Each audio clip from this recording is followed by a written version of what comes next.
कई इनके ब्याह है चुके होंगे, कई वृद्ध है जाएंगे, कई इनके बालक है जाएंगे, और कई ऐसा के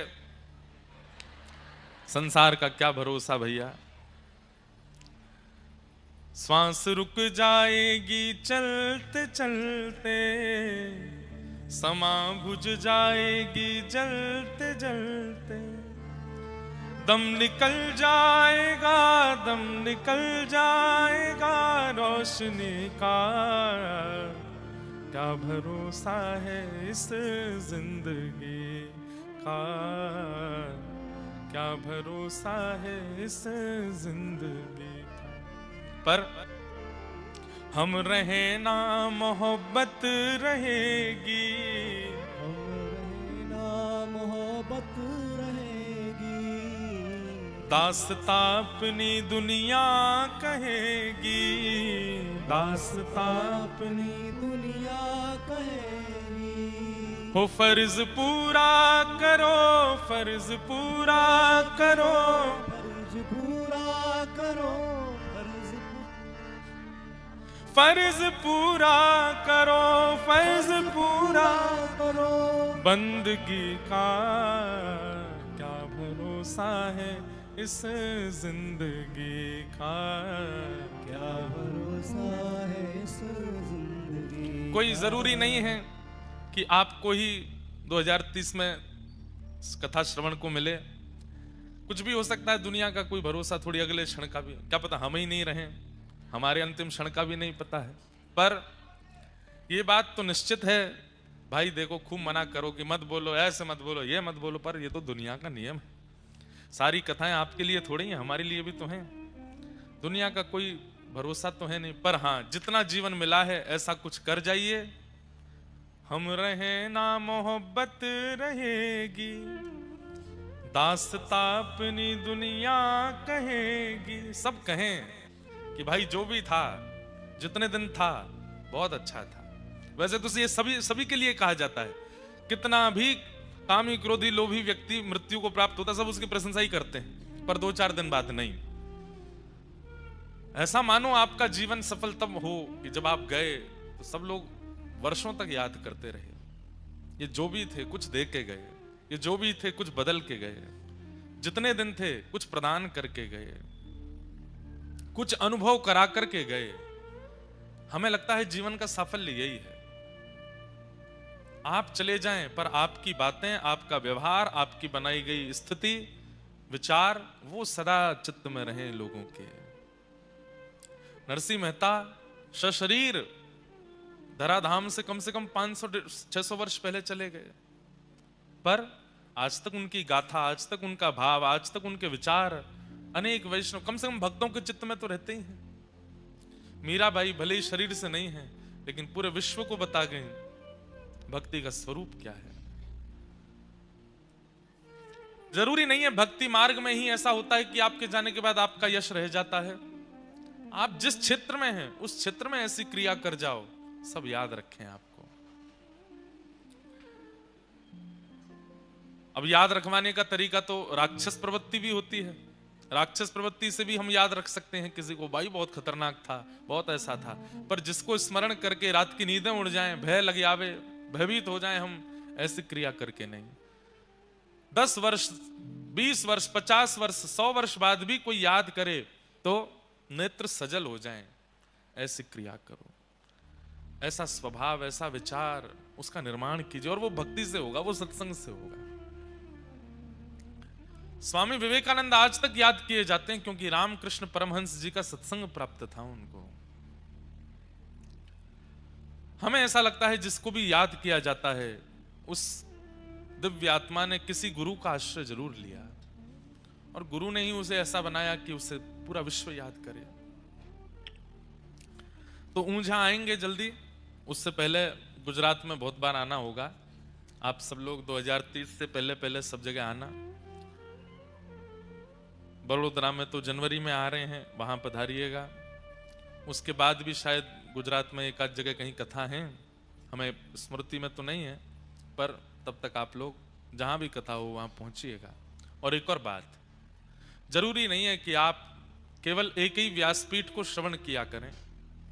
हमारे भारत की ऐसी सुंदर धरोहर है, इतनी व्यासपीठ अपने भाव से, अपनी इच्छा से जगह जगह विचरण करते हैं। जिनका भाव आपको ठाकुर जी की सन्निधि का अनुभव कराता हो, उनकी कथा निश्चित सुना करो, उनके सन्मुख जरूर जाया करो, उनकी भावनाओं को जरूर श्रवण किया करो। हम भले ही 2030 में आएंगे, पर हो सकता है उससे पहले कई वक्ता महानुभाव ऊंझा पधारें, चाहे वे गुजराती भाषा में ही क्यों ना कहें, आप सुनने जाओ। एक दिन जरूर जाना चाहिए कथा में, चाहे जिसकी भी हो, और उस दिन बस एक ही चीज अनुभव करनी चाहिए, इनकी वाणी मुझे कृष्ण के समीप ले जा रही है कि नहीं, इनकी वाणी मेरे चित्त में कुछ परिवर्तन, मेरे विकारों से विचारों तक शुद्धता ला रही है कि नहीं।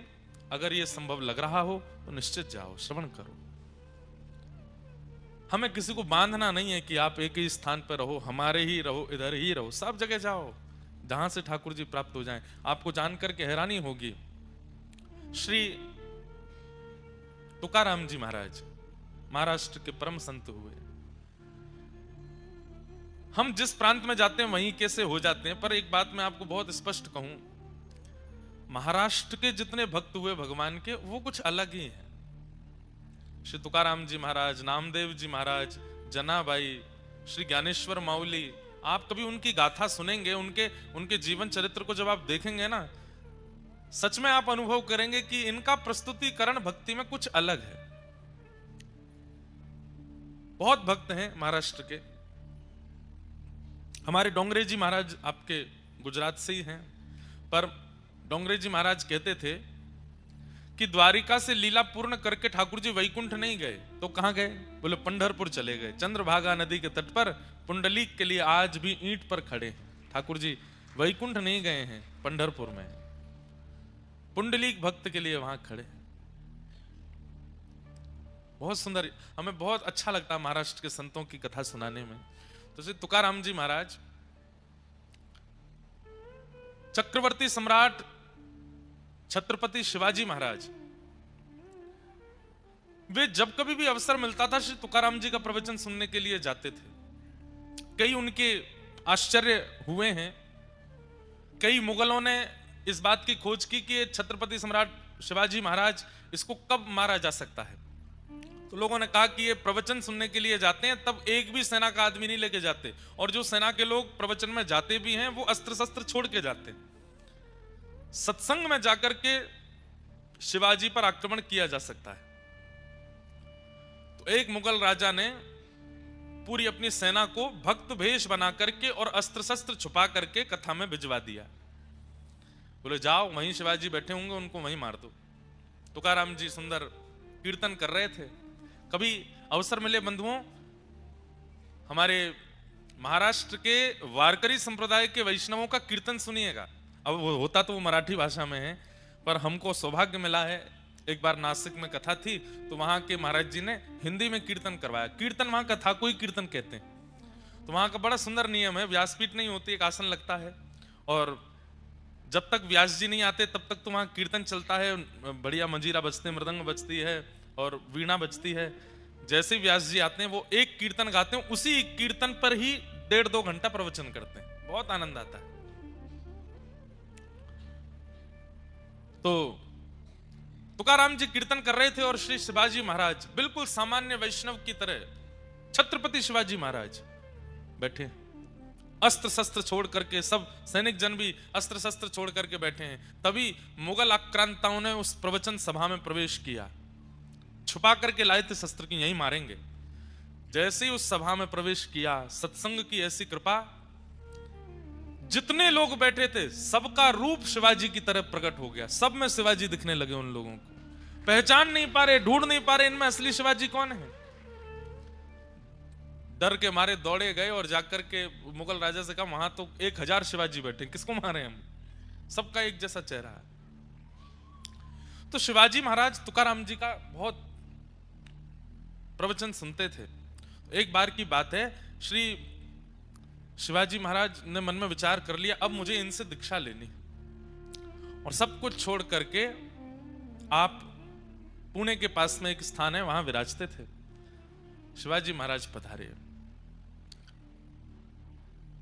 उस समय आज तक श्री शिवाजी महाराज का कैसा यश है आप सब जानते हैं।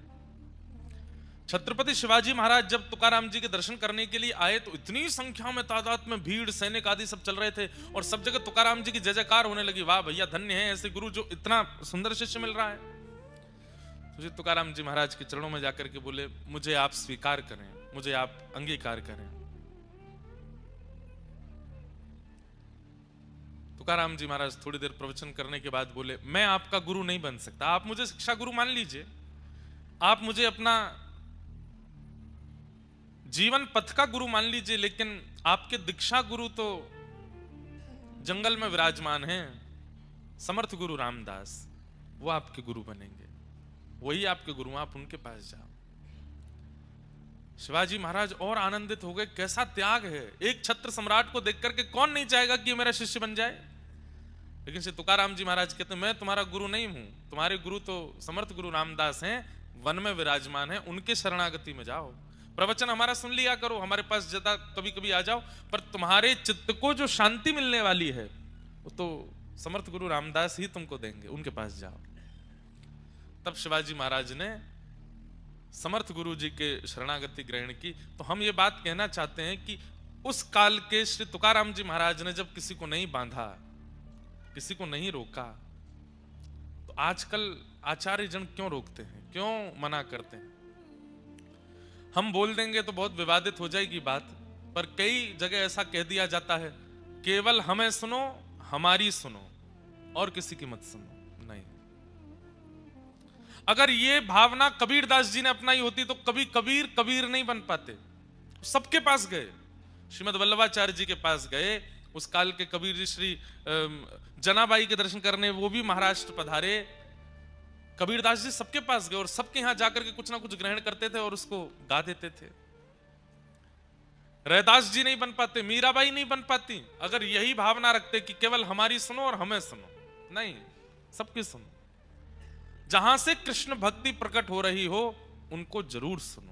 हमारी तो यही भाव है। किसी के प्रभाव, किसी के रूप, किसी के लटके झटके पर मत जाना, केवल वाणी से अनुभव करना, कृष्ण प्रिय लग रहे हैं कि नहीं।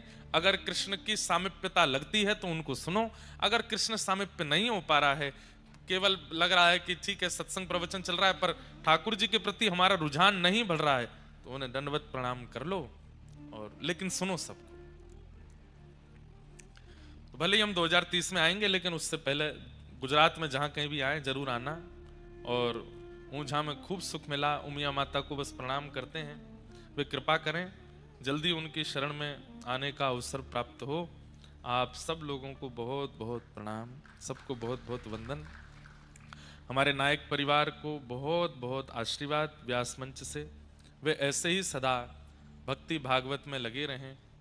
जीवन तो देखिए चलता रहेगा, धन कमाना, धन ना कमाना, श्रेष्ठता प्राप्त होना, अश्रेष्ठता हो जाना, सब लगा रहता है जीवन में, पर भक्ति चित्त में बनी रहे।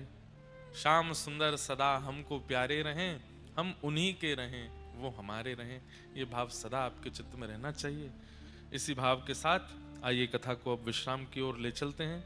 बचे हुए प्रसंगों को देखो, भागवत सप्ताह 7 दिन में तो बहुत मुश्किल हो जाता है कहना। इतनी विस्तृत भागवत जी की वार्ता है कि उसका विस्तारीकरण, उसका सूक्ष्म में कहना बहुत मुश्किल होता है, पर सप्ताह में जितने भाव प्रकट होते हैं वह भी श्रेष्ठ हैं। अगले वर्ष पुनः मास कथा होने वाली है नासिक में। 1 महीने की कथा का क्रम रखा गया है। कई क्रम आ रहे हैं बीच में कथा के, पर फिर भी वो 1 महीना का क्रम रहेगा, जरूर सुनिएगा, बहुत सुख मिलता है।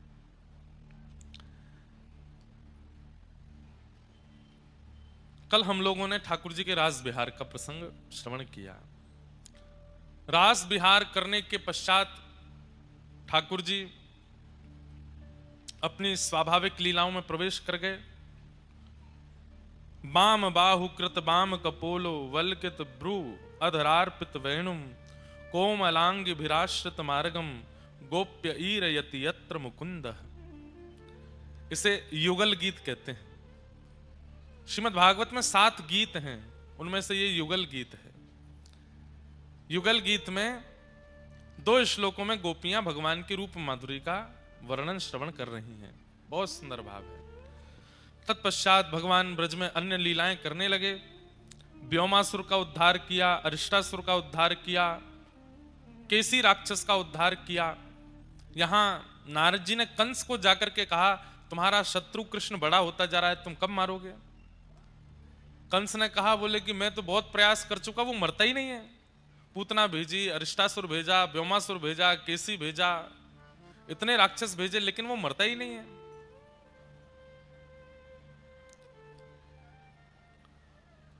तब नारद जी ने उसको युक्ति बताई, बोले तुमने अपने राक्षसों को उसके नगर में भेजा, अपने शहर में तो सब बलवान होते हैं, उनको यहां बुलवाओ, मथुरा ये तुम्हारी नगरी है, यहां तुम बलवान हो, वो यहां आएगा तो तुम उसे मार पाओगे।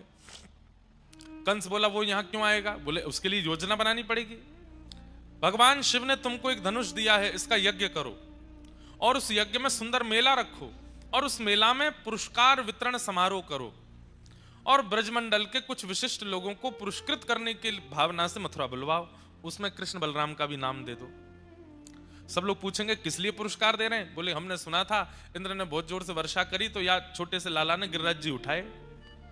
व्रज की रक्षा इन बालकों ने कई बार राक्षसों से की है, इसलिए हम इन बालकों को पुरस्कृत करना चाहते हैं। इससे दो काम होंगे, कृष्ण मथुरा आ जाएगा और दूसरा सबके मन में यह भ्रांति है कि ब्रज में जितने भी संकट आए वो तुम्हारी वजह से आए, अब तुम ही संकटों के निवृत्तकर्ता को पुरस्कार दोगे तो सबके मन में आ जाएगा भाई संकट कंस ने नहीं भेजे।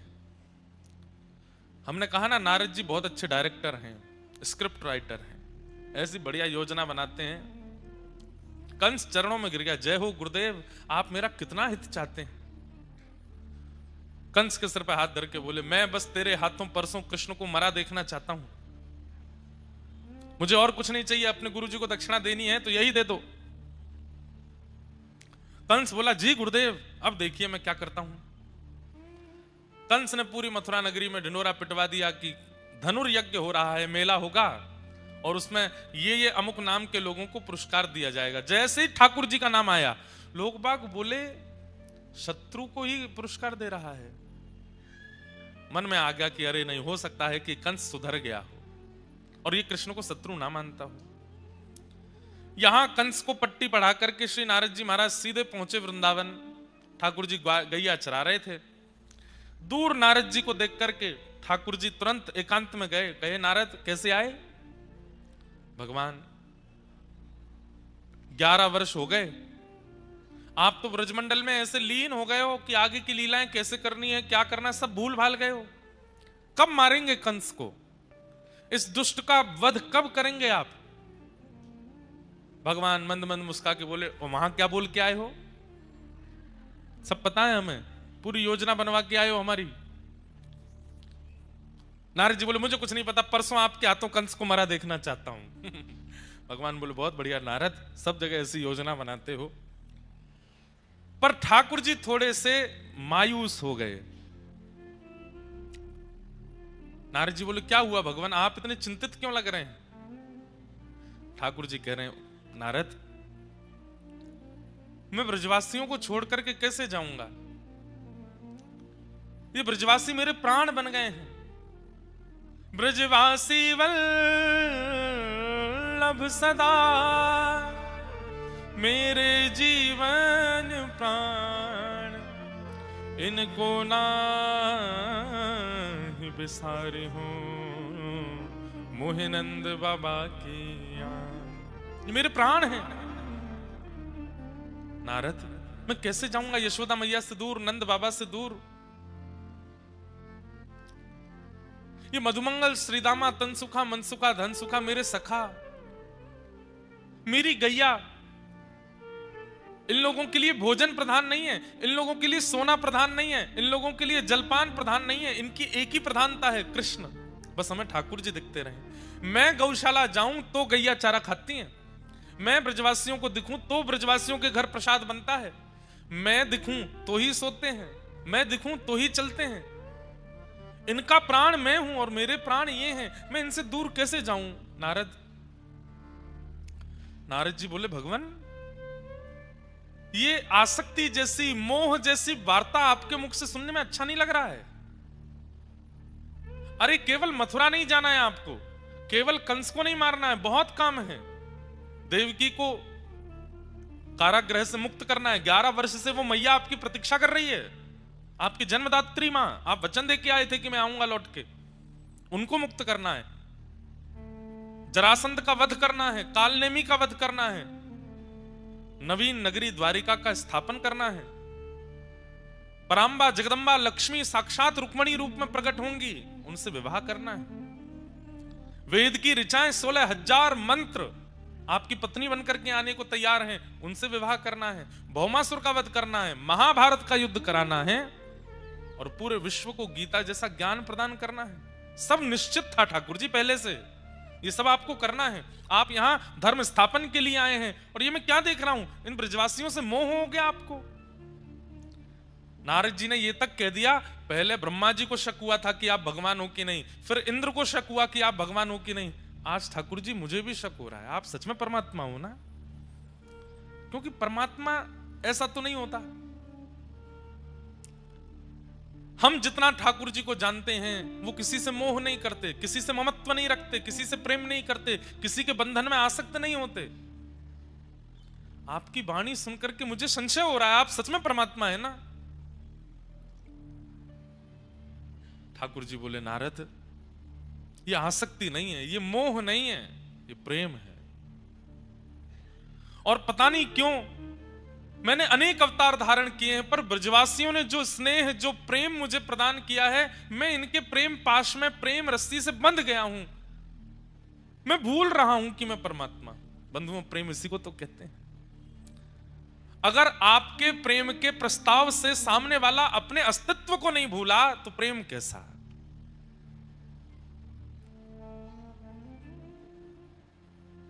प्रेम तो उसी को कहते हैं जहां पर व्यक्ति अपने अपने अस्तित्व को भूल जाए। प्रेम उसी को कहते हैं जहां व्यक्ति अपने आप को भूल जाए, आपके प्रति पूर्ण समर्पित हो जाए। और ठाकुर जी के साथ वो ब्रजवासियों ने कर दिखाया कि भगवान ये तक भूल गए कि मैं परमात्मा हूं। ठाकुर जी बोले, नारद एक काम नहीं हो सकता। बोले क्या?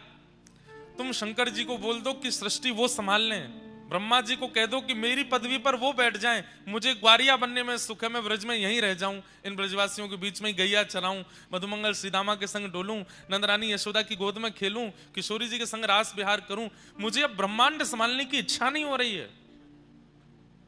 मुझे वैकुंठ से भी प्रिय, मुझे स्वर्ग से भी प्रिय ये ब्रज लगने लगा है।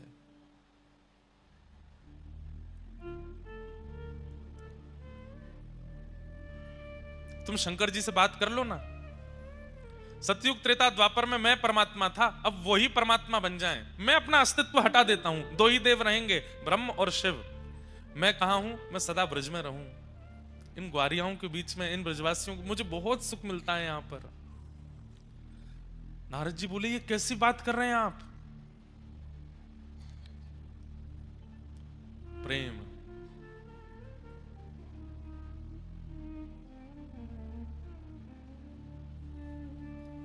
अद्भुत है बंधुओं प्रेम।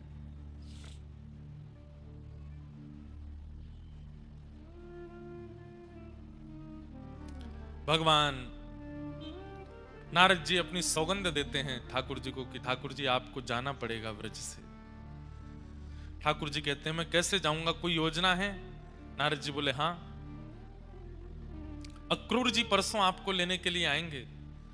आपके पास केवल 2 दिन है ठाकुर जी, 2 दिन में आप अपना सब भाव निपटा लीजिए, फिर आपको आगे की लीला में प्रवेश करना है। बंधुओं, भगवान की जैसे मानो नींद उड़ गई हो, अब मैं कैसे जाऊं यहां से, कैसे आगे प्रस्थान करूं?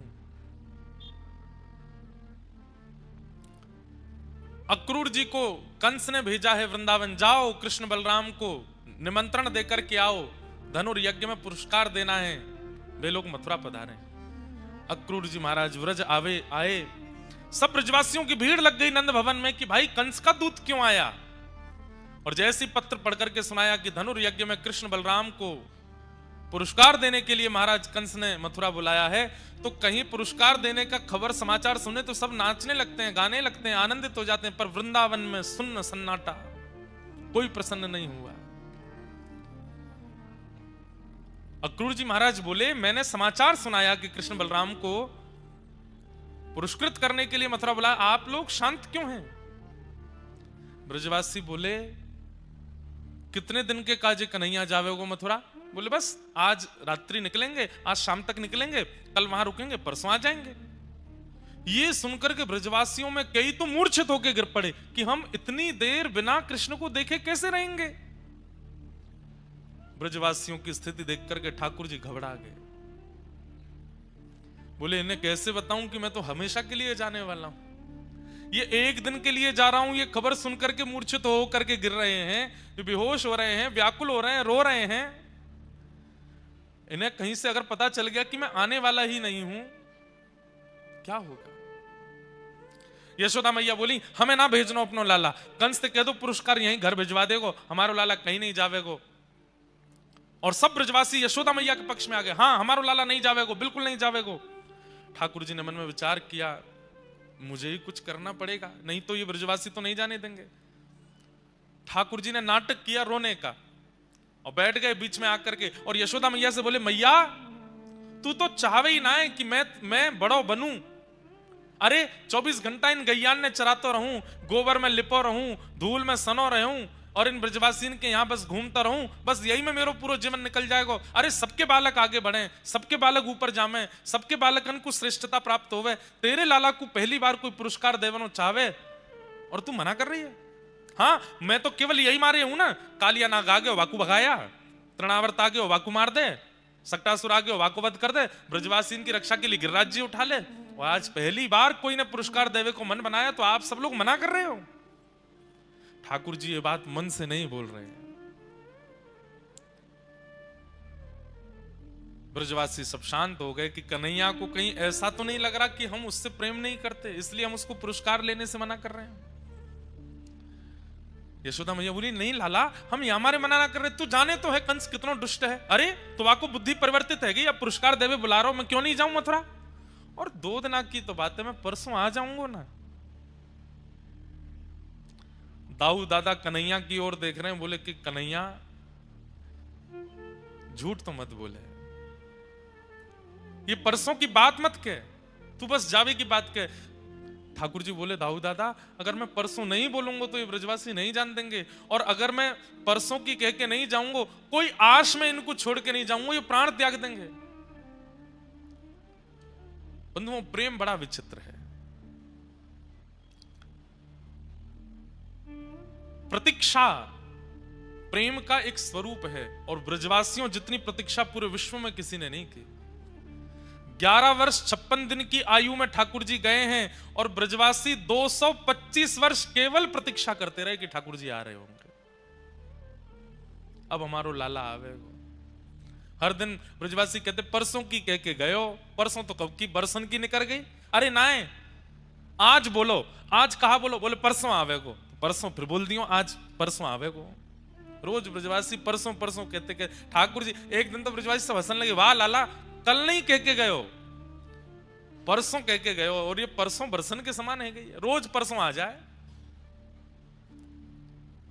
एक आशा दे करके गए ब्रजवासियों को कि मैं परसों आ जाऊंगा।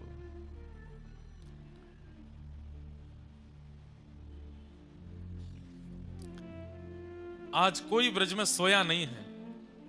नंद भवन के बाहर सब लोग केवल मुख्य द्वार को देख रहे हैं और रात में जिसको जैसा मंत्र आता है, जैसी विधि आती है, जैसे श्लोक आते हैं, जो नाम आता है उसी को जपने बैठ गए। कोई पूछे क्यों जप रहे हो? कन्हैया जानो रुक जाए। अब नहीं नहीं कन्हैया को नहीं रोक सकते, वाकू रोकेंगे तो वाकू यूं लगे कि हम बातें प्रेम ना करें। हम तो सूर्य नारायण से प्रार्थना कर रहे हैं कि कल उदय मत हुई हो, ये रात लंबी है जाए, ये रात वर्षन की है जाए, युगन की है जाए, कि कन्हैया कभी हमें छोड़ के नहीं जावे। 4:30-5 बजे का जैसे प्रातः काल समय हुआ, धीमे धीमे सूर्य प्रकाशमान होने लगे, ब्रजवासियों की उतनी व्याकुलता बढ़ती जा रही है। बालक दौड़ दौड़ करके अपनी मैयाओं की गोद से लिपट रहे हैं, वो पूछ रहे हैं मैया कन्हैया चलो जाएगो, कन्हैया कब आवेगो? अरे परसों आ जाएगो। रात में यशोदा मैया के अंक में भर के ठाकुर जी सोते हैं। अंक में भर के मतलब मैया की छाती पे तो मुख रखते हैं, मैया के पेट के ऊपर कटी भाग के रूप में अपना चरण रखते हैं और ठाकुर जी ऐसे लिपट करके मैया से सोते हैं रोज। आज ठाकुर जी सो नहीं रहे रात को और लंबी लंबी सांस ले रहे हैं। क्यों? यशोदा मैया की अंग की सुगंधी को अपने भीतर धारण कर रहे हैं कि पतो ना अब ये सुगंधी मुंह को कब मिलेगी। जिन यशोदा मैया का अंक वैकुंठ के शयन सैया से भी ज्यादा मधुर सुख देता है ठाकुर जी को सोने में, आज मैया के द्वारा की गई बचपन से अब तक की संपूर्ण लीला ठाकुर जी के चित्त में घूम रही है। मैया के सामने बहानों कर रहे हैं कि सो गए, लेकिन वास्तव में मैया के अंग अंग को स्पर्श करके ठाकुर जी उसकी स्मृति अपने अंदर ले रहे हैं कि मैया मैं कैसे बताऊं कि कल मैं चलो जाऊंगा। यशोदा मैया भी सो नहीं पा रही है, बार बार लाला को सिर सूंघ है, लाला के सिर को अपने ओष्ठ से स्पर्श करे। मेरो लाला परसों आ जाएगो? हाँ मैया आ जाऊंगो। मां मथुरा में कोई तो बात मत करियो और मैं तोकू काजर लगाए के भेजूंगी, कोई की नजर ना लग जाए, मथुरा की गोपीजन कैसे देखेंगे मेरे लाला है। हाँ मैया तू कर दियो लाला, मैं तोकू भोजन रख दूंगी, कोई और के हाथ को बनो भयो मत पाइयो। ठाकुर जी मन ही मन रो रहे हैं, मैया कितनों भोजन रखेगी, 225 वर्ष कहां पाऊंगा मैं।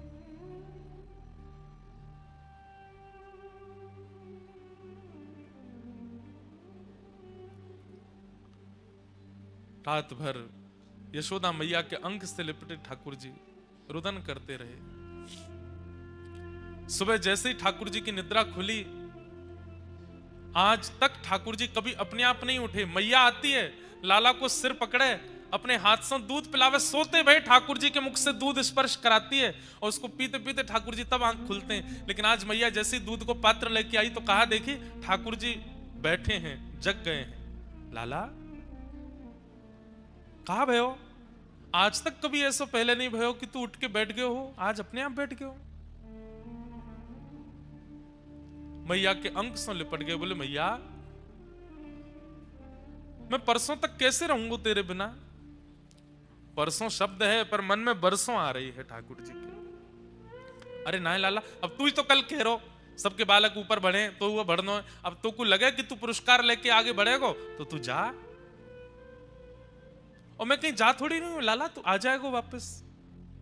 फिरते वही ब्रजमंडल में लीला होंगी, फिरते रोज गैया चरावे जाइयो, फिरते रोज माखन मिश्री लाला को पवाए करूंगी, बस 2 दिन की तो बात है। ठाकुर जी बहुत भावुक हो रहे हैं।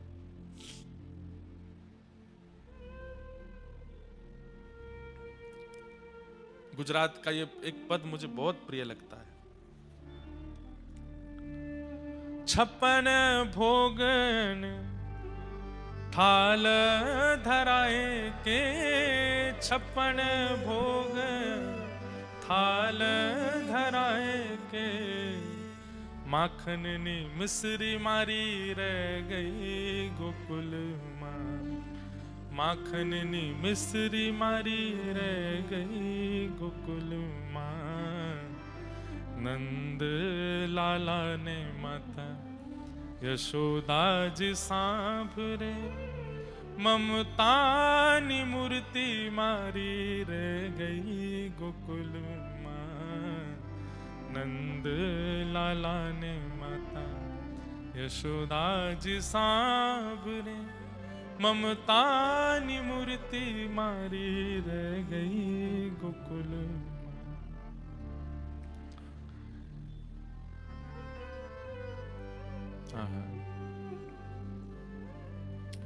सोना रूपाना अहि वसन मजाना, सोना रूपाना अहि वसन मजाना।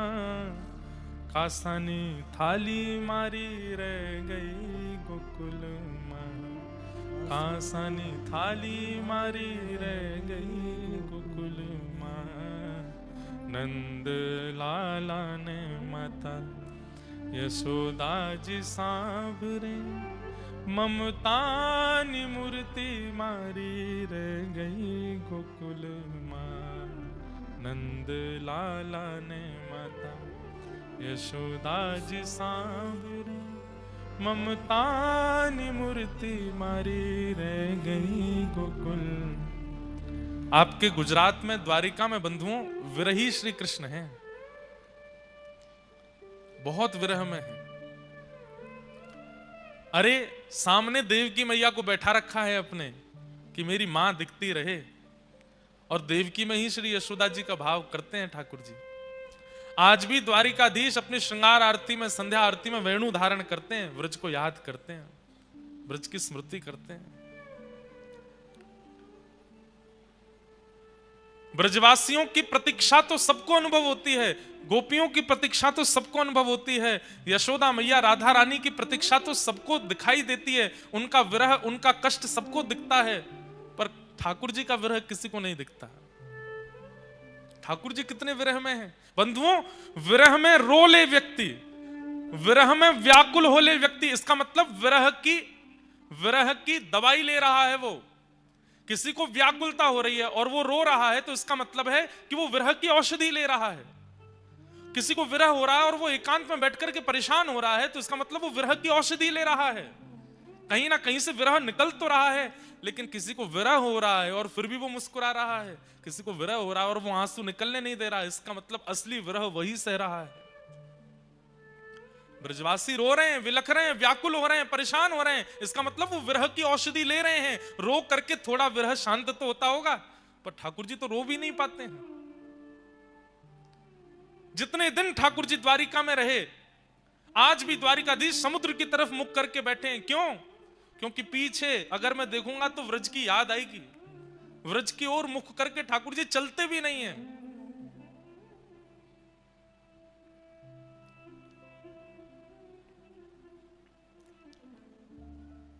हीरा मणिक ना मुकुट धराए छे हीरा। हमारे संगीत वाले भैया शायद नहीं गा पाए, आप सबको तो याद है, आप सब गाओ, गुजराती है। हीरा मणिक ना मुकुट धराए छे हीरा मणिक ना मुकुट धराए छे। मोर पिछ पाग मारी रह गई गोकुल मां। मोर पिछ पाग हाथी ने घोड़ा ही झूले आमवड़िए। हाथी ना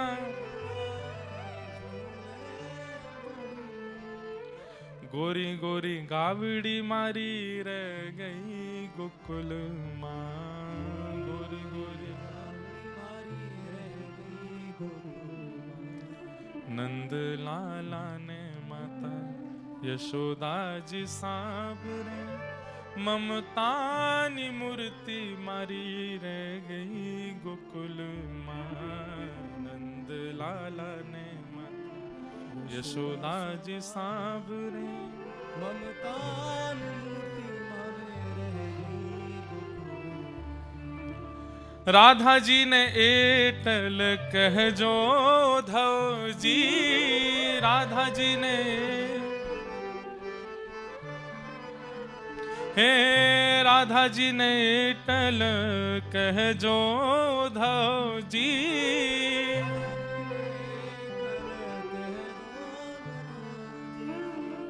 अमी भरी आंख मारी रह गई गोकुल मां। भरी आंख मारी रह गई गोकुल। नंद लाला ने माता यशोदा जी सांवरे ममतानी मूर्ति मारी रह गई गोकुल मां। नंद लाला ने यशोदा जी सांवरे ममतानी मूर्ति मारी गई गोकुल। मेरे मन में भाव आता है कि जब द्वारिका आप लोग जाते हैं, ब्रज का कोई भाव सुना के आया कीजिए ठाकुर जी को। वहां राजाधिराज महाराज बनकर के बैठे हैं, सुंदर नगाड़े बजते हैं, एक से एक 56 भोग व्यंजन ठाकुर जी को चढ़ाए जाते हैं, ध्वजा जी चढ़ाई जाती हैं सोने चांदी के खूब सुंदर। पर इनमें ठाकुर जी को सुख मिलता नहीं होगा। वो हमें दिखाने के लिए प्रसन्न होकर के कहते होंगे हम बड़े प्रसन्न हैं, पर व्रज का एक भाव सुना दिया करो। या वृंदावन या व्रज जब भी जाते हैं तो पहले घर मत आइए लौट करके, व्रज से सीधे पहले द्वारिका जाओ। व्रज की कोई बात ठाकुर जी को बताया हो, व्रज में कैसा स्वभाव, कैसी स्थिति, कैसा व्यवहार, कैसी योजना अभी है, सब ठाकुर जी को बताओ। ठाकुर जी आपसे बड़े प्रसन्न हो जाएंगे। अरे भैया कोई न सोनो चांदी सब कछु मुंह को चढ़ाए होगो, पर मैं तो प्रसन्न हूं। क्यों? तो ब्रज की कछु बात मुंह को सुना भी आयो है। श्री उद्धव जी महाराज को ठाकुर जी ने व्रज भेजा ही इसीलिए है कि ये व्रज को अपने अंदर समाहित करके लाए, ताकि मैं जितने दिन द्वारिका में रहूं मुझे व्रज की जब जब याद आवे मैं उद्धव को अपने पास बुला लूं और ये व्रज की कोई बात मुझे सुना दिया करे। ब्रजवासियों को समझाने के लिए उद्धव जी नहीं गए, ब्रजवासियों से वार्ता करने के लिए उद्धव जी को नहीं भेजा ठाकुर जी ने। ठाकुर जी ने इसलिए उद्धव जी को भेजा कि 6 महीना में इतनी व्रज की स्मृति अपने अंदर लेकर के आ जाए कि जब हम द्वारिका की यात्रा पर रहें और द्वारिका में 125 वर्ष रहना पड़े, उस समय व्रज की याद आवे। और जब जब उद्धव मेरे पास आवे व्रज की कोई बात, जब मैं ठाकुर जी जब मैं व्रज गया था ना तो वहां पे एक गोपी ऐसे बोल रही थी, ठाकुर जी उसी बात से प्रसन्न हो जाते हैं। बस अब इससे आगे मत सुनाइए उद्धव, 2-4 दिन इसी भाव में रहने दे, 2-4 दिन बाद फिर किसी गोपी अन्य गोपी की बात बताइए। 4-5 दिन ठाकुर जी उसी स्मृति में निकाल देते हैं, फिर जब उसकी स्मृति से आनंदित हो जाते हैं तब उद्धव को फिर बुलाते हैं, उद्धव अब कोई और बात बता। वो 6 महीने की उद्धव की वार्ताओं को ठाकुर जी वर्षों 100 वर्ष से अधिक तक सुनते रहे। व्रजवासियों का प्रेम ऊंचा है, यशोदा जी का प्रेम ऊंचा है, राधा रानी का प्रेम ऊंचा, ठाकुर जी का प्रेम कोई देखे तो सही कैसा प्रेम है। असली विरह की वेदना तो ठाकुर जी को है। जो बंधे हैं विश्व कल्याण की भावना में और इसी बंधन के कारण अपने प्रेम के घूंट पी गए हैं, विरह में रह रहे हैं। समय हुआ, ठाकुर जी बाहर निकले, जैसे ही नंद भवन से बाहर आए ब्रजवासी सब रोने लगे, लाला हम तेरे बगैर कैसे रहेंगे। ठाकुर जी बोले अरे मैं परसों आ जाऊंगा, कौन सा इतने दिनान के काजे जा रहा हूं। बोले पतो ना लाला तू परसों के काजे भी कह रहे हो, हमारे कल प्राण निकल गए तो और अंतिम क्षण में तो ना देख पाए तो। ठाकुर जी बोले नहीं कछु ना होगो, मैं आ जाऊंगा परसों। सब ब्रजवासियों से मिलते हुए अपने हृदय को बहुत भारी करते हुए ठाकुर जी रथ में आरूढ़ हुए। जैसे निकलने लगे अक्रूर जी महाराज के मन में पता नहीं क्या बात आई। बंधुओं, जब अक्रूर जी ठाकुर जी को लेने के लिए वृंदावन आ रहे थे तब अक्रूर जी कारागृह में देवकी मैया से मिलने गए। बोले मैया अब प्रसन्न है जाओ। क्यों? आपको लाला वापस आ रहा है, मैं लेवे जा रहा हूं वाकू। देव की मैया नाचने लगी, आनंदित हो गई, मेरो लाला आवेगो, मेरो कन्हैया आवेगो, मेरो गोपाल आवेगो, मैं अपनी आंखन से वाकू देखूंगी, अपने हाथन से स्पर्श करूंगी। देव की मैया की उस स्थिति को देखकर के अक्रूर जी बड़े भावुक हो गए। जब जाने लगे तब देव की मैया ने कही सुनो अक्रूर इधर आओ, मेरो एक काम करोगे। बोले कहा।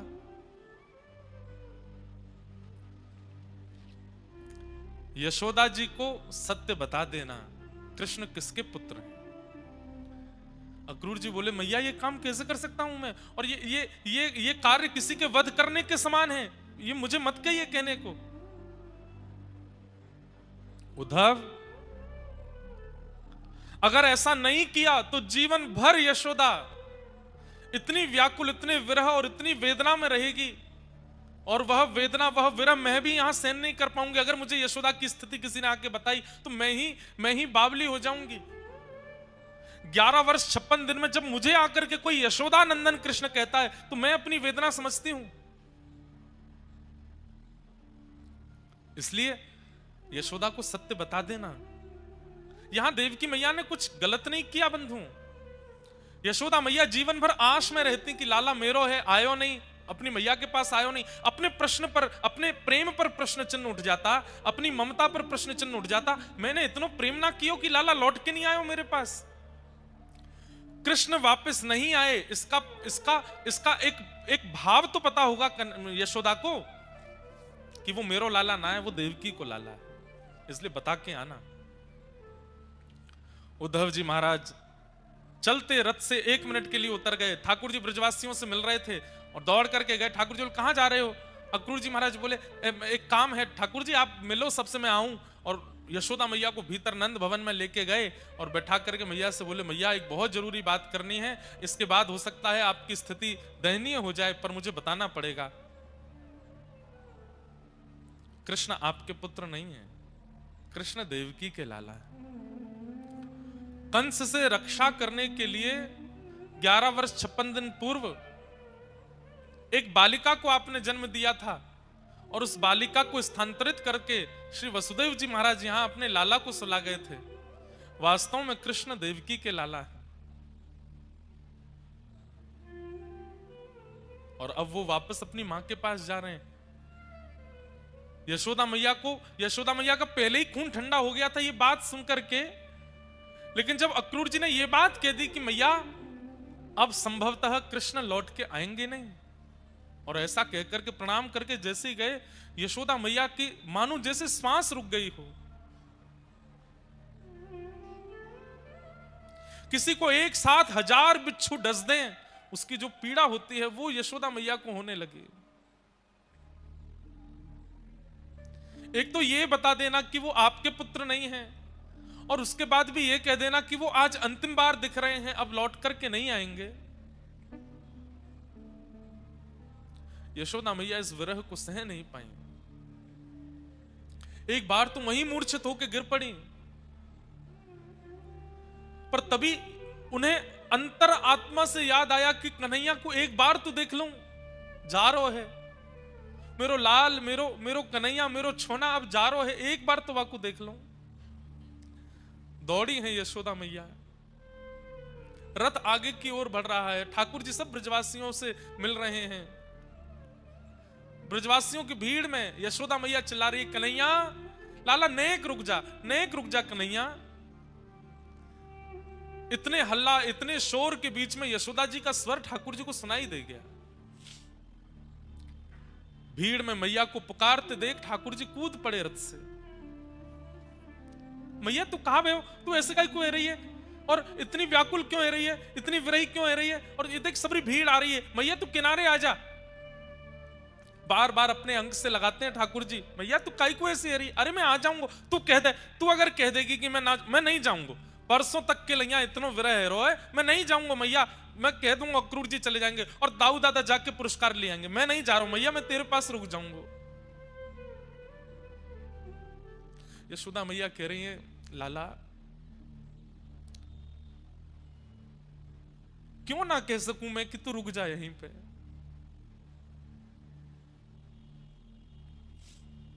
मुकु आज सत्य पता चल गयो कन्हैया, तू मेरो पुत्र नहीं है, तू तो देवकी को लाला है। ये कहने में भी मेरे प्राण क्यों नहीं निकल रहे हैं कि तू मेरो पुत्र नहीं है।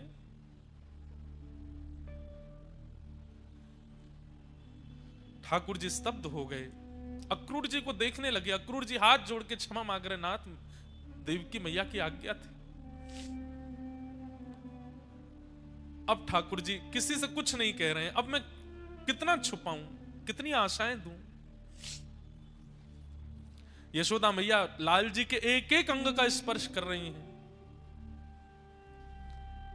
और सर्वांगीण अंग का स्पर्श करके ठाकुर जी का हाथ पकड़ के कहती हैं लाला मुझको एक वचन दे जा, मैं कोई को नहीं बताऊंगी कि तू आवे वारो नहीं है, ये सब प्राण त्याग देंगे अपने, पर मुझको एक वचन दे के जा। पहली बात तो तू देवकी तो मेरी शिकायत मत करियो, तेरे लालन पालन में तो को बचपन से पालवे में मैंने अगर कोई अपराध किया हो तो वो देवकी को मत बताइयो लाला। नेक्स्ट एक मटकी तोड़वे के काजे मैंने तू को उखल से बांधो, ये बात देवकी को मत बताइयो। और लाला दूसरी बात, तू अब जीवन भर देवकी के पास रही हो, लेकिन जब कभी भी तू को खबर लगे ना कि यशोदा के प्राण निकलवे वारे, बस अंतिम श्वास के समय लाला मेरे सामने आ जाइए। मैं अपने कुंवर कन्हई को एक बार देख लूंगी, वाके हाथ स्पर्श कर लूंगी, अपनो हृदय से लगा लूंगी, तेरी गोद में अपनो सर रख लूंगी और ऐसे मुखमंडल को देखते देखते कमल नयन मेरो लाला या के मुख को देखते देखते अपने प्राण त्याग दूंगी। बस अंतिम क्षण में मेरे सामने आ जाइए। तू मत ही हो मेरे पास लाला, बस अंतिम क्षण में आ जाइए। और मैया ऐसो कहकर के ठाकुर जी के चरण पकड़ने लगी। ठाकुर जी तुरंत मैया के गलों से लग गए, मैया ऐसा मत करे। बोले वचन दे लाला, तू आवेगो, अंतिम क्षण में आवेगो, वचन दे के जा।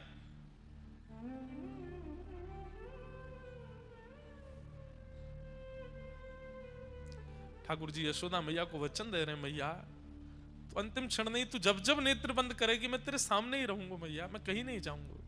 नहीं, तू अब बीच में नहीं आवेगो, तू को मेरी सौगंध है, अब तू मत ही हो, लौट के देवकी के पास जा, बस अंतिम क्षण में आ जाइए।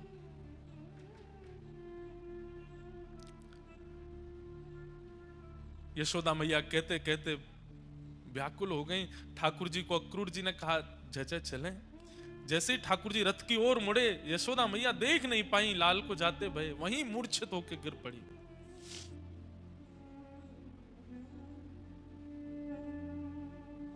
ब्रजवासियों को यह सब सत्य नहीं पता है यशोदा मैया का।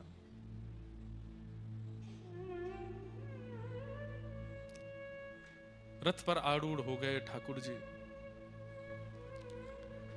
ब्रजवासी सब देखते रहे रथ की ओर, और श्री कृष्ण मथुरा को प्रस्थान कर गए।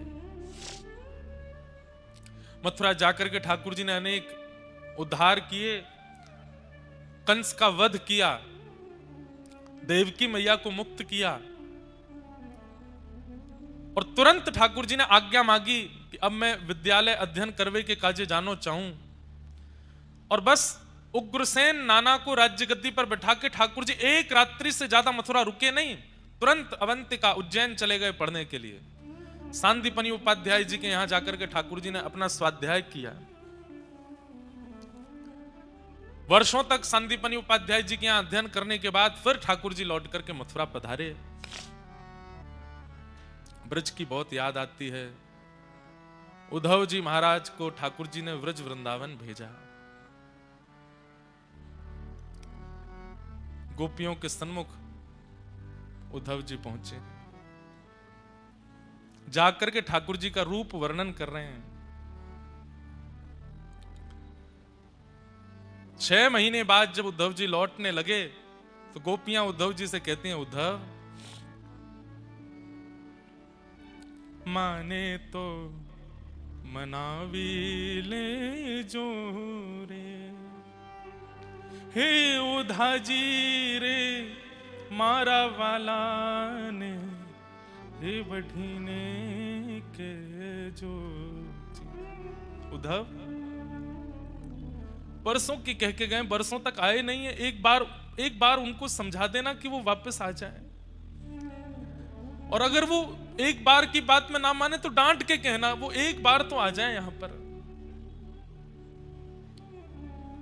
मथुरा ना राजा था जो, गोवाड़ों ने भूली गया छो।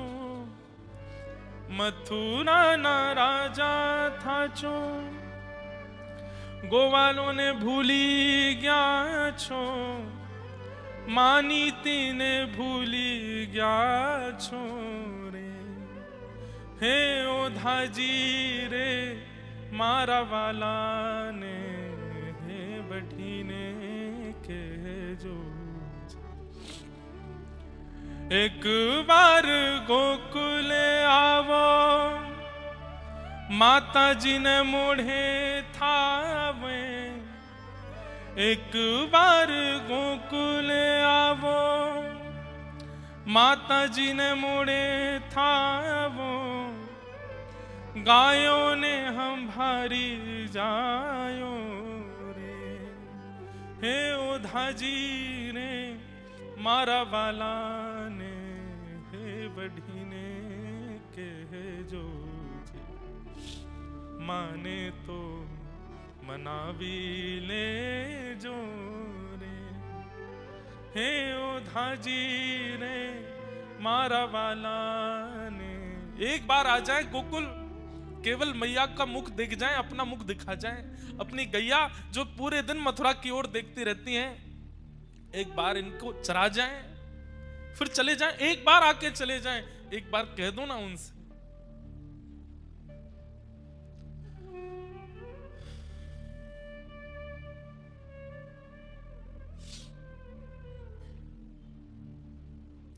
उद्धव जी महाराज ब्रजवासियों को समझाने आए हैं, पर ब्रजवासियों की स्थिति देख करके उद्धव जी 6 महीना निकल गए, 6 महीना बाद लौट करके गए, ठाकुर जी के चरणों में प्रणाम करके कहते हैं छोड़ दीजिए ब्रह्मांड को, छोड़ दीजिए सृष्टि की रचना को, छोड़ दीजिए लोक कल्याण को, आप वृंदावन चलिए। आपके लायक ब्रज से प्रिय और कोई स्थान नहीं हो सकता नाथ, आप ब्रज चलिए। उन ब्रजवासियों ने, राधा रानियों ने, गोपियों ने, यशोदा मैया, इनसे ज्यादा प्रेम आपको वैकुंठ में कोई नहीं कर सकता नाथ, आप वृंदावन चलो।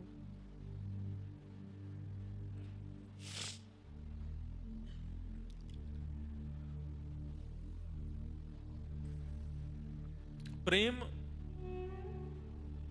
की स्थिति तो ठाकुर जी अनुभव कर रहे हैं।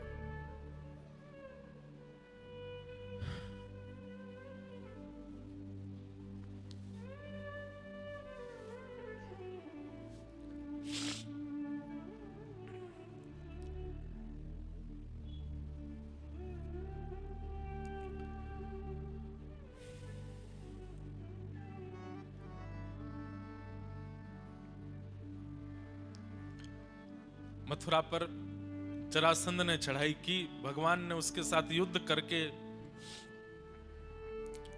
17 बार हरा दिया। 18वीं बार जब ब्राह्मणों की सेना लेकर के आया, या कुछ लोग कहते हैं ब्राह्मणों की सेना लाया, कुछ लोग कहते हैं ब्राह्मणों को अनुष्ठान पर बैठा के आया कि मैं जीत जाऊं, कृष्ण हार जाएं। ब्राह्मणों की रक्षार्थ भगवान ने विश्वकर्मा को आज्ञा की, गोकुल छूटा, नंदगांव छूटा, वृंदावन छूटा, अब ब्रजमंडल छोड़ने की बारी है। जितना दूर रहेंगे उतना व्रज से और प्रेम हो जाएगा। हे विश्वकर्मा जी, दूर समुद्र, नमकीन खारे समुद्र के बीच में एक नई नगरी का निर्माण करो।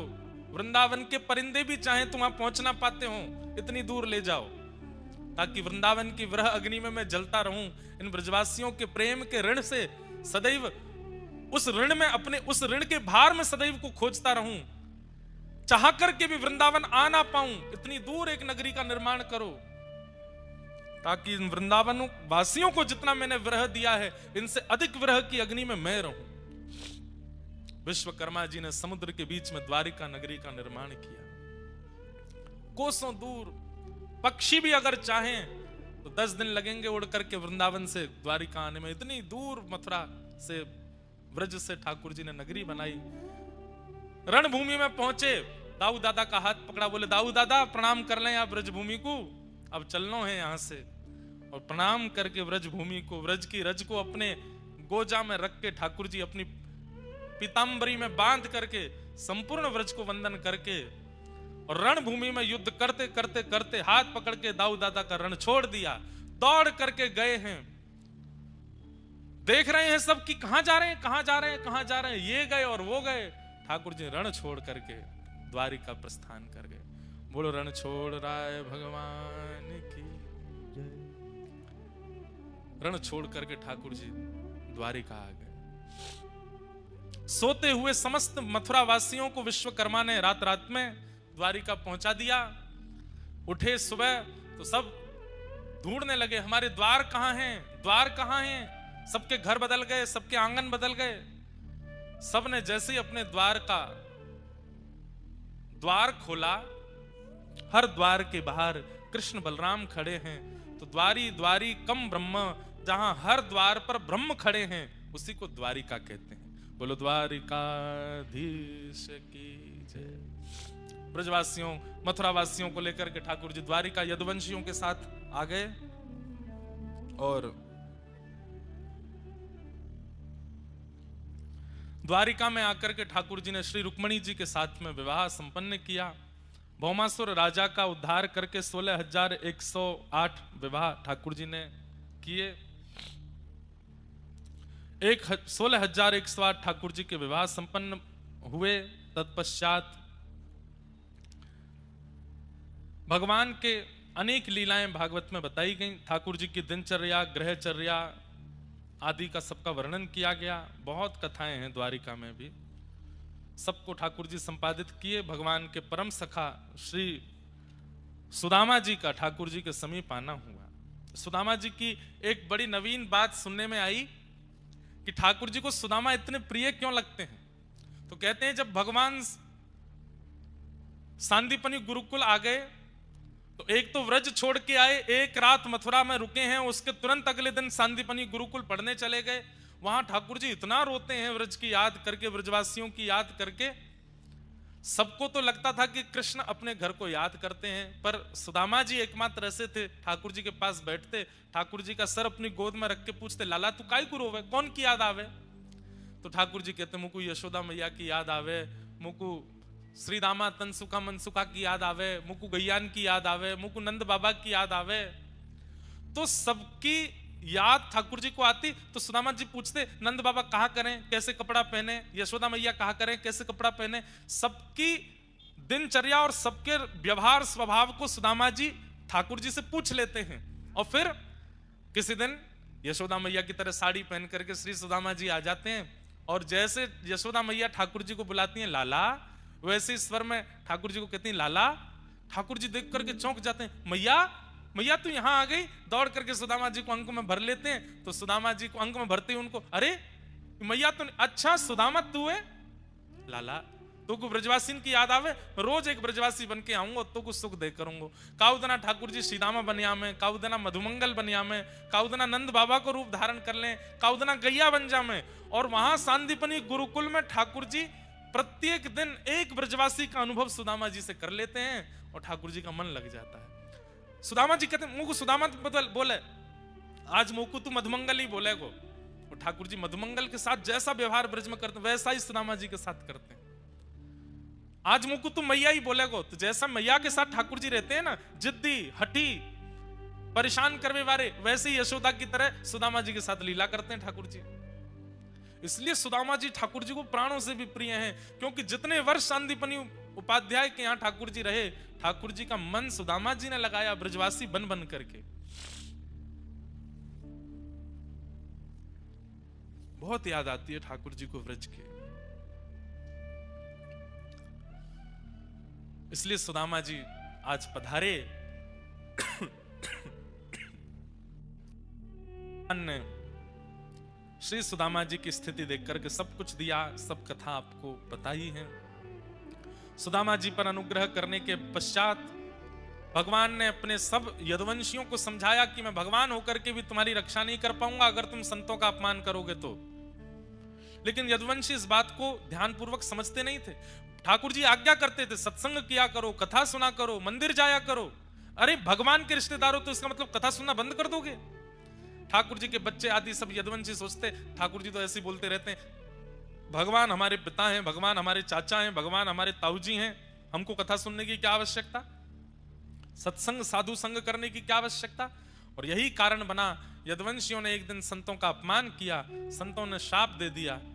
भगवान के पुत्र शांब के पेट से एक लोह पिंड ने जन्म लिया, क्योंकि उसको साड़ी पहना के ले गए थे, पेट में पोटला बांध के पूछने के लिए कि इसके गर्भ में बेटा है कि बेटी। संतों ने शाप दे दिया, इसके गर्भ से लोह पिंड जन्मेगा और जिससे तुम्हारा पूरा यदुवंश नष्ट होगा। भगवान के पुत्र हो तो हमारा अपमान करोगे? ब्रज सब यदुवंशियों ने सोचा ठाकुर जी को पता नहीं चलेगी, लोह पिंड को समुद्र में फेंक दो, घिस करके चूरा बना करके समुद्र में फेंक दिया। समुद्र की लहरों से वही किनारे पर एक एर का विषैली घास बन गया। एक दिन यदुवंशियों में युद्ध हुआ, आपस में एक दूसरे पर एर का घास फेंकते हुए सब यदुवंशी नष्ट हो गए। दाऊ दादा ने की लाला अब मैं भी लीला पूरी करूं। ठाकुर जी को प्रणाम करके श्री दाऊ दादा भी क्षीर सागर में प्रवेश कर गए। बोलो बलराम जी महाराज की जय। ठाकुर जी ने उद्धव जी को ज्ञान उपदेश किया, अंत में भागवत धर्म का निरूपण किया, जिसका प्रवचन हम कुछ दिन पहले बद्रीनाथ में कर रहे थे। वही सब उपदेश देते हुए ठाकुर जी ने अब अपनी लीला संवरण का समय जान और उद्धव जी से कहा, उद्धव अब मैं अपनी लीला विश्राम कर रहा हूं, तुम बद्रिकाश्रम चले जाओ। अर्जुन से कहा, अर्जुन तुम मेरी पटरानियों को लेकर के वृंदावन चले जाओ। और सबको आज्ञा देकर के भगवान एक ज्योति में प्रकट हो गए। 7 बार आकाश में भ्रमण करते हुए तिरोधाय प्रविष्टोयम श्रीमद् भागवतार्णवम, भागवत जी में ठाकुर जी प्रविष्ट हो गए। ठाकुर जी के प्रविष्ट होने के पश्चात ब्रजवा सब द्वारिका समुद्र में डूबती चली गई। यहां पर उद्धव जी महाराज बद्रिकाश्रम चले गए। अर्जुन से बीच रास्ते में ही ठाकुर जी ने रूप बदल करके सब पत्नियों का हरण कर लिया। अर्जुन को बता दिया मेरे बगैर तेरा गांडीव धनुष भी किसी काम का नहीं है। अर्जुन रोते बिलखते हस्तिनापुर पहुंचे, पांडवों को बताया, ठाकुर जी लीला पूरी करके चले गए। पांडवों ने उसी समय अपनी राज्य पदवी का त्याग कर दिया। परीक्षित को राज्य गद्दी पर बैठा के पांडव भी स्वर्गारोहण को चले गए। कुछ दिन बाद परीक्षित को शाप लगा। परीक्षित ने शुकाचार्य जी से कथा श्रवण की। आज कथा का विश्राम दिवस। सुखदेव जी महाराज कथा विश्राम करके अंतर्ध्यान हो गए। सत्य क्या है? हर चीज की एक परिभाषा होती है, उसी प्रकार सत्य की भी एक परिभाषा है कि सत्य क्या है। सत्य अडिग है, अमिट है, शाश्वत है और अपरिवर्तनशील है, जो कभी नहीं बदलता, किसी भी काल में, किसी भी स्थिति में नहीं बदलता। वह सत्य है और वही सत्य स्वरूप भगवान है। भगवान सत्य है क्योंकि भगवान कल थे, भगवान आज हैं और भगवान कल भी रहेंगे। इसीलिए भगवान को सत्य स्वरूप कहा गया। सत्य क्या है? मृत्यु भी सत्य है। मृत्यु क्या है? मृत्यु भी एक अटल सत्य है। मृत्यु अटल है। इस पर कबीरदास जी लिखते हैं कि जो आया है सो जाएगा, राजा रंक फकीर, एक सिंहासन चढ़ी चले, एक बंधा जंजीर। जो इस संसार में आया है उसे एक ना एक दिन इस संसार से जाना ही पड़ेगा, चाहे वह कितने भी ऐश्वर्य वैभव के सिंहासन पर बैठा हुआ कोई राजा ही क्यों ना, या कोई गरीबी के जंजीरों में जकड़ा हुआ साधारण सा व्यक्ति। मृत्यु सबको आती है और मृत्यु सबको एक समान ही आती है। सभी खाली हाथ ही इस संसार से जाते हैं, ये भी अटल सत्य है। और इसीलिए मृत्यु भी अटल सत्य है, जो तीनों काल में सदैव एक समान रहती है। झूठ तो हर समय बदलता। एक झूठ को छिपाने के लिए हमें 100 झूठ और बोलने पड़ते, क्योंकि झूठ हमेशा बदलता है और सत्य हमेशा समान रहता है। भगवान सत्य स्वरूप है। भगवान का दूसरा रूप आता है चेतना। चेतना क्या है? सत्य का ज्ञान होना ही चेतना है। सत्य का अनुभव होना ही चेतना है और आत्मा का ज्ञान होना ही चेतना है। चेतना क्या है? चेतना चित्त है और चित्त ही चेतना है। चित्त क्या है? चित्त है हमारा मन और मन ही चेतना है और मन ही चैतन्य है। मन जिस सत्य को खोजने के लिए हमेशा व्याकुल रहता है, हमेशा मन को सत्य जानने की एक तड़प रहती है, वही सत्य स्वरूप भगवान सच्चिदानंद प्रभु है। जिस प्रकार भगवान कृष्ण तो एक हैं, लेकिन उनके नाम अनेक हैं।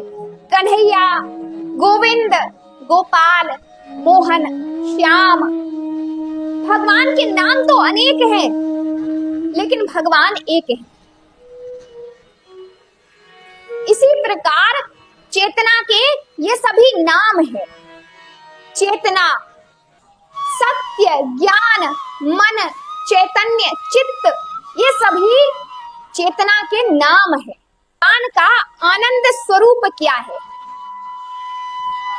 आनंद ही भगवान है और भगवान ही आनंद है।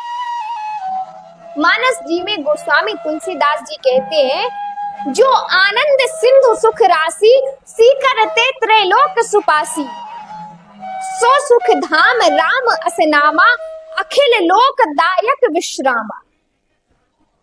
यहाँ दर्शन कीजिए, बाबा कहते हैं कि जिस जीव को आनंद चाहिए, इस संसार के दुख रूपी विष से छुटकारा चाहिए, आराम चाहिए, तो वो क्या करे? राम जी की शरण में जाए। राम मतलब राम जी की शरण में जाए, तभी जीव को विष राम अर्थात संसार रूपी विष से विश्राम मिलेगा। जब विष और राम दोनों एक साथ मिलेंगे तभी जीव को विश्राम मिलेगा। आनंद को शब्दों में नहीं बताया जा सकता, आनंद को अनुभव किया जा सकता है। ये बात उसी प्रकार है कि जिस प्रकार एक गूंगे व्यक्ति को गुड़ खिला दिया जाए और महाराज उससे पूछा जाए कि भैया बताओ गुड़ कैसा लगा, तो उस गुड़ की मिठास को वह गूंगा व्यक्ति क्या बताएगा, कैसे वर्णन करेगा? उसी प्रकार आनंद है। आनंद अप्रकट है, दिखाई नहीं देता है, हम शब्दों में नहीं बोल सकते आनंद कैसा है, अनुभव कैसा है। ये इस प्रकार समझ लीजिए आप कि यहाँ कबीरदास जी कहते हैं, प्रेमी ढूंढत मैं फिरूं प्रेमी मिले न कोई। प्रेमी ढूंढत मैं फिरूं प्रेमी मिले न कोई, प्रेमी को प्रेमी मिले, प्रेमी को प्रेमी मिले तब ही सारा विष अमृत होए। जिस प्रकार आत्मा परमात्मा से मिल जाती है और प्यास पानी से मिल जाती है, उस स्थिति में जो अनुभव होता है वही आनंद, परमानंद, सच्चिदानंद भगवान है।